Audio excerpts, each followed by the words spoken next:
Okay. Good morning, dear student. In the last class, we have discussed the time domain specification, and these are all the expressions for the time domain specification, which are very important, these formulas, so as to solve the numericals. So we have already discussed these equations in the last class. We will see a numerical on this. Okay.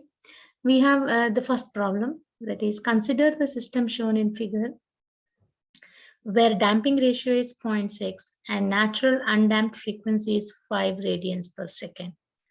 That is, zeta is 0.6 and omega n is 5 radians per second.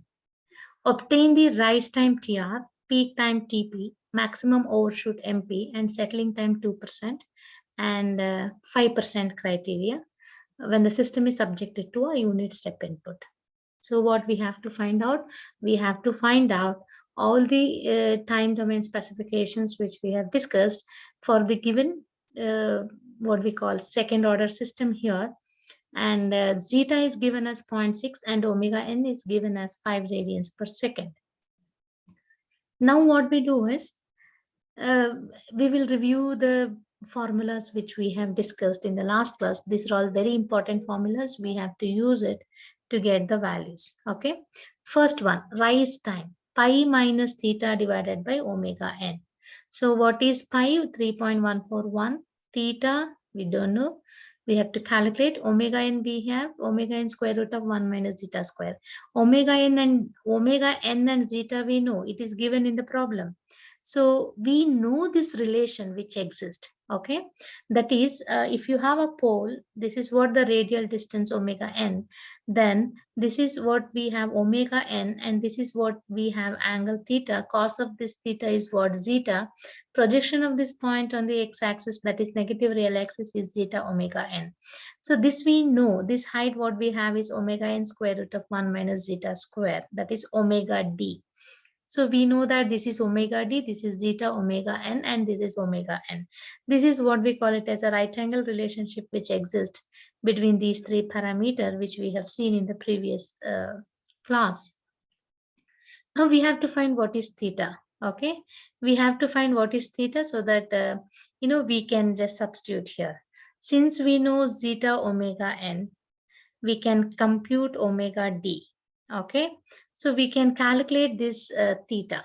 Okay, what is theta? Theta is tan inverse omega d divided by zeta omega n.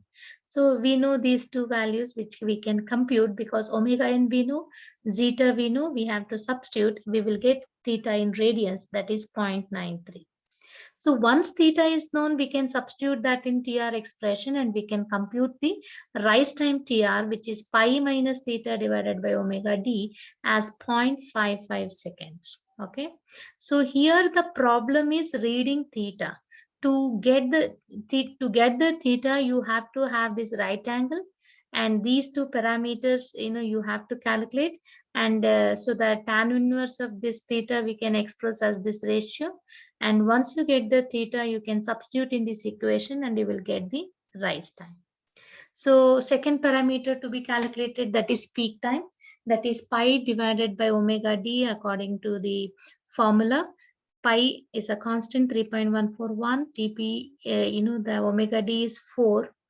So ratio, leads to 0.785 second. So settling time we have to compute for 2% and 4% separately. For 2%, TS is equal to 4 divided by zeta omega n. That is the formula we have. So TS found to be 1.33 second. So for 4%, this is 3 divided by zeta omega n. Just substitute the values for zeta omega n, you will be getting 1 second. So settling time for 2%, it is 1.33. Settling time TS for 4% is 1 second. You should see that the time is reducing here from 2% settlement to the 4% settling time.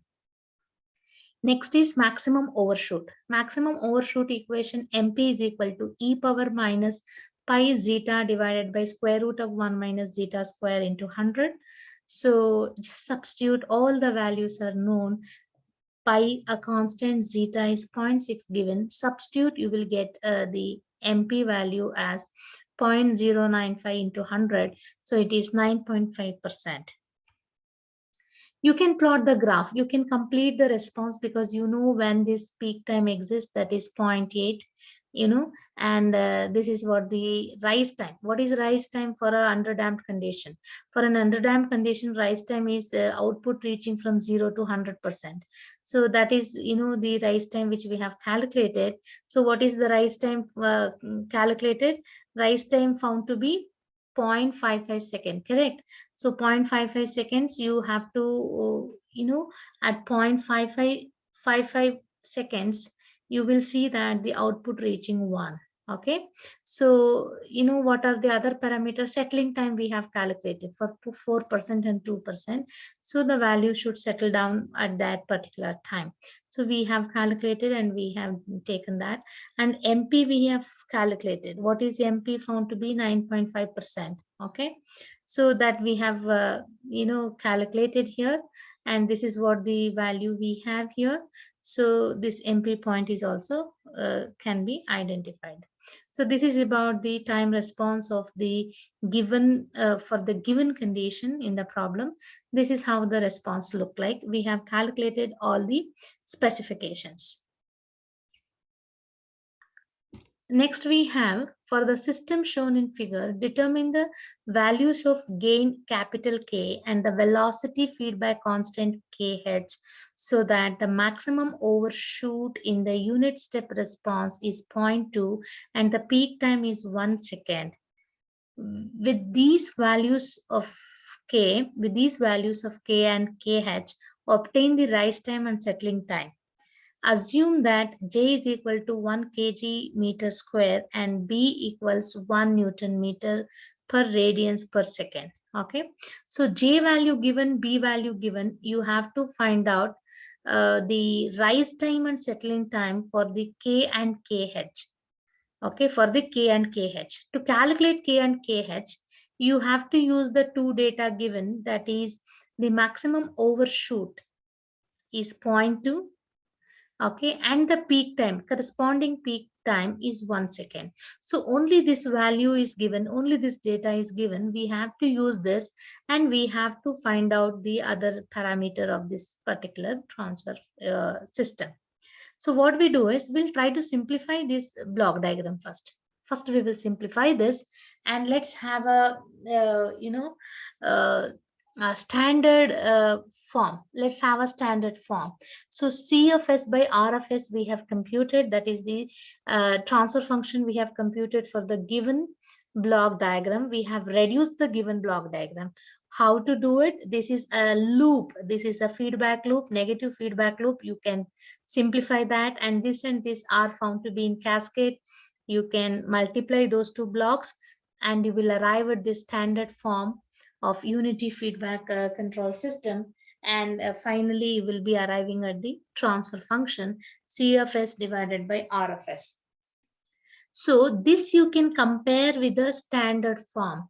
What is the standard form? Omega n square divided by omega, s square plus 2 zeta omega n s plus omega n square. That was the standard form we have. You have to simply compare and you have to identify what zeta and omega n. Okay, so by just comparing this with the standard form, you will see that zeta and omega n can be calculated. So that's what we have done it here. So omega n found to be square root of k and zeta found to be 1 plus k into kh divided by 2 root k. Okay, so while taking the transfer function, you have to substitute the J and B constant given. Substitute, you will get the simplified transfer function. That simplified transfer function you are comparing with the standard transfer function of the second order system, and you can estimate what is omega n and what is zeta expressions. So now, once we know omega n and zeta, we will use the data given, that is maximum overshoot and its corresponding time they have given. We will use these data to get the values of omega n and zeta. Once we know omega n and zeta, we can calculate what is this capital K and what is the capital K subscript h. What are these two constant, velocity constant and DC gain we call it as. How to find these values we will see. So data given is maximum overshoot is 0.2. Take the maximum overshoot expression MP is equal to e power minus zeta divided by square root of 1 minus zeta square into pi. Okay, so we will substitute all the values here. Okay, we got it as 0.2. Okay, we got it as 0.2. Why we got it as 0.2? It is given actually. This expression, this value has been given. So we substituting that value as 0.2. So now you take the natural log on both sides. You will get the equation like this. And from here, you are estimating zeta, which is found to be 0.456. So what is zeta? 0.456. So similarly, from the peak time 1 second given, we have the equation for TP, which is equal to pi divided by omega d. Expand omega d, which is omega n square root of 1 minus zeta square. Substitute zeta, which is computed here previously, that is 0.456. You will get omega n value as 3.141 divided by square root of 1 minus 0.456 square. That is, we have substituted zeta here. So what is omega n? It is 3.53 radians per second. So we could able to calculate zeta and omega n because they had given the value as overshoot 0.2 and peak time 1 second. So once zeta and omega n is known, substitute that in this formula for omega n and zeta and calculate k and kh. So since omega n is equal to square root of k, so we have k as 12.5, the constant. Similarly, we will be finding the kh as 0.178. Very simple calculations. So now what we can do is rise time calculation. We can do it. We have a formula substitute. Okay, theta computation. We have seen how to do it in the previous problem. You have to calculate and you have to substitute. Similarly, for settling time, we have 4 divided by zeta omega n. Just substitute all the values we know. You have to substitute. You will get TS as 2.48 seconds. This is TS is 3.3 divided by zeta omega n. This is for what? Settling time corresponds to 4%. So we have this. This is 2%. This is 4%. We have TS as 1.86. Okay. So this is how we will be calculating the values. This is the end of the problem. We got all the values. Zeta we have zeta we have 0.46, omega n as 3.96 radians per second. We use these two data to complete all these things. Okay, so that's the end. All the parameter which has to be calculated, we have done it. Correct, we have done it. So we'll go to the next numerical. So next numerical, you can do it by yourself. It is same as the previous one we just finished discussing, because here, they have a different constant, that's all, but the pattern is same. That is, the system is shown in the figure, subjected to a unit step input. The system output is shown in figure B. Determine the values of A and C of the response curve. We have to find out A and C in the what we call the system transfer function.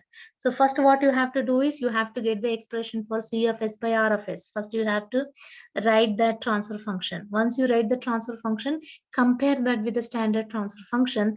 Try to get an expression for omega n and omega zeta in terms of A and C constant, unknowns what we have.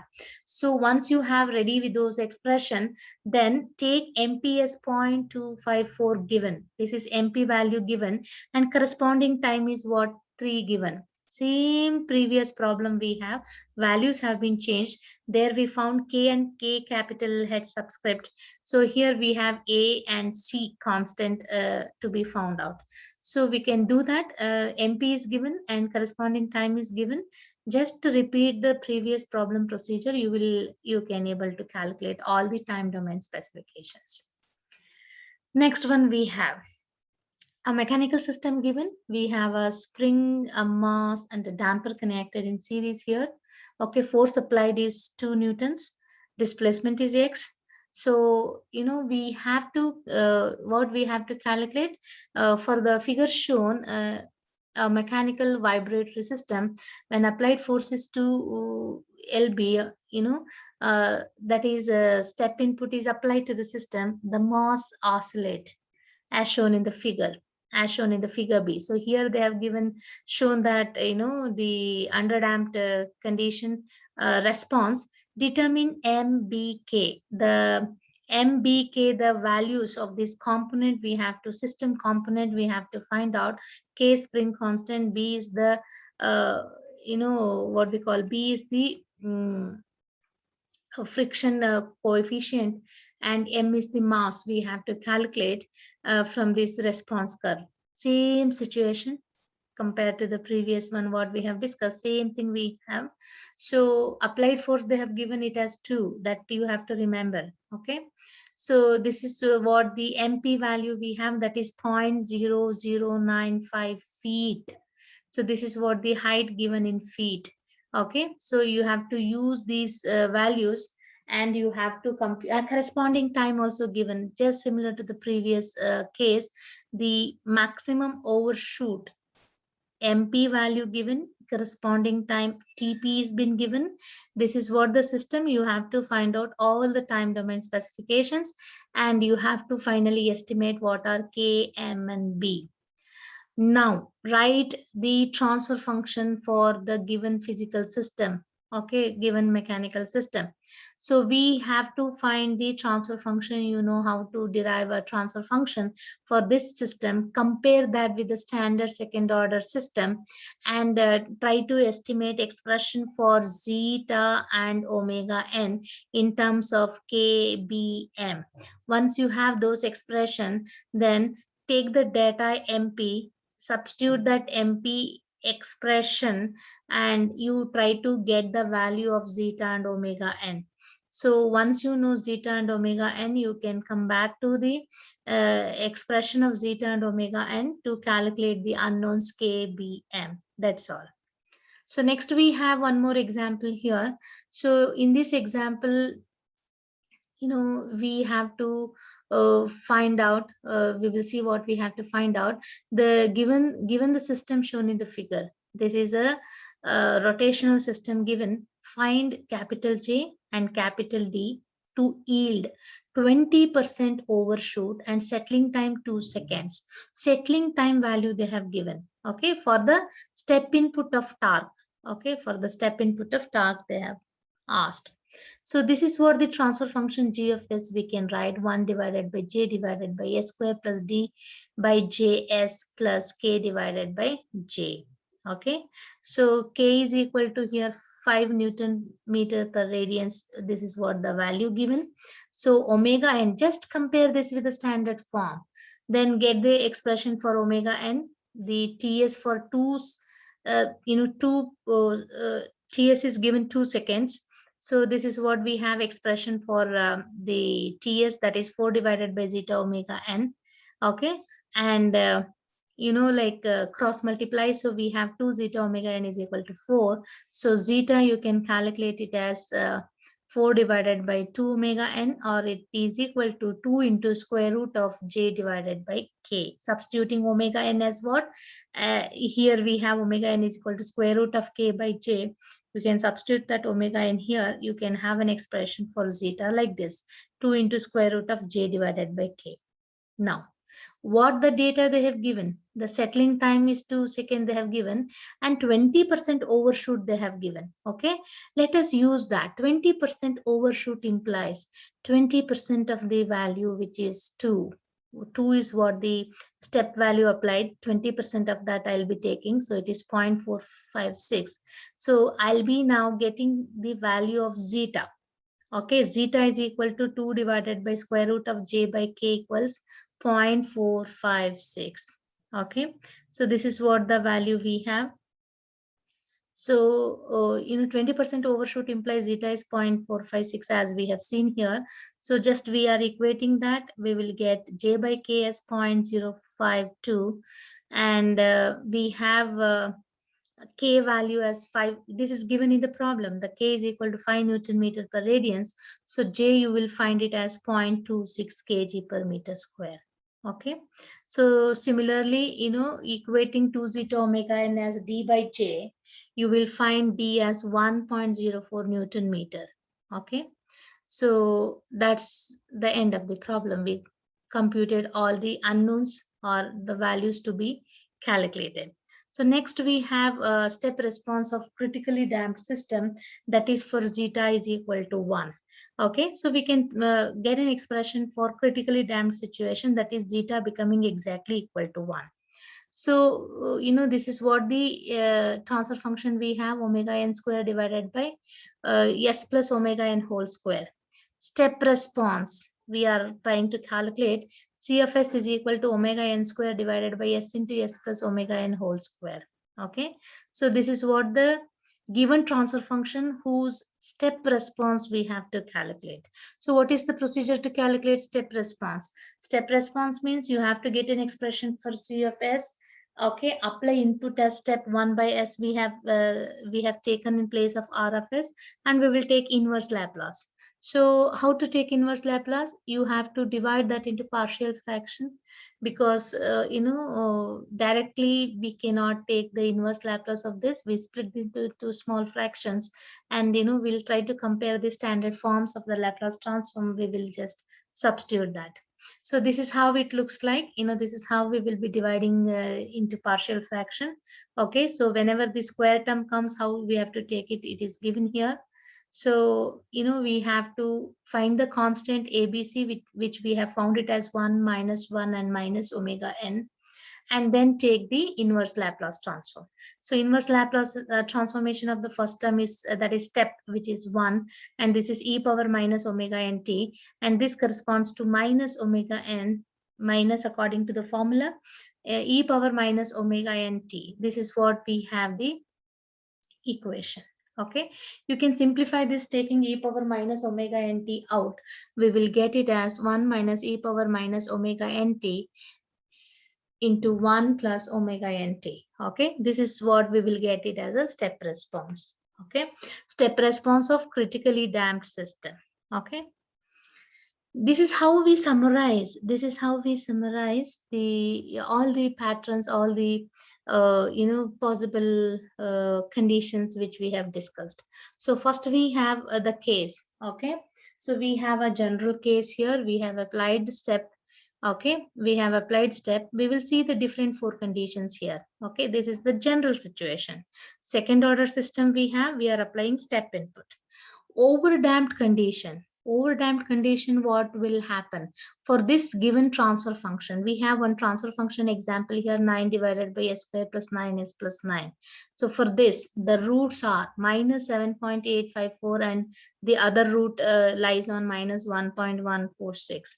So this is what the pole zero plot of that particular transfer function. Next is the time response, corresponding time response, we will be getting like this. How to get the time response? Get the expression for CFS, split into partial fraction, take inverse Laplace, you will get CFT expression. If you plot the graph, it will be something like this.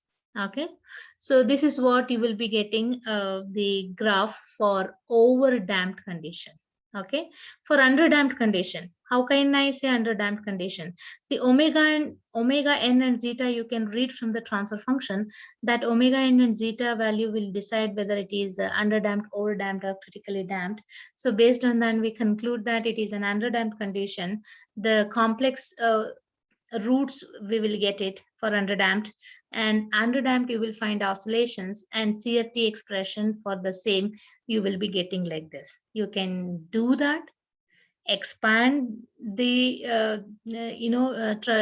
what we call, expand this transfer function through partial fraction method, take inverse Laplace.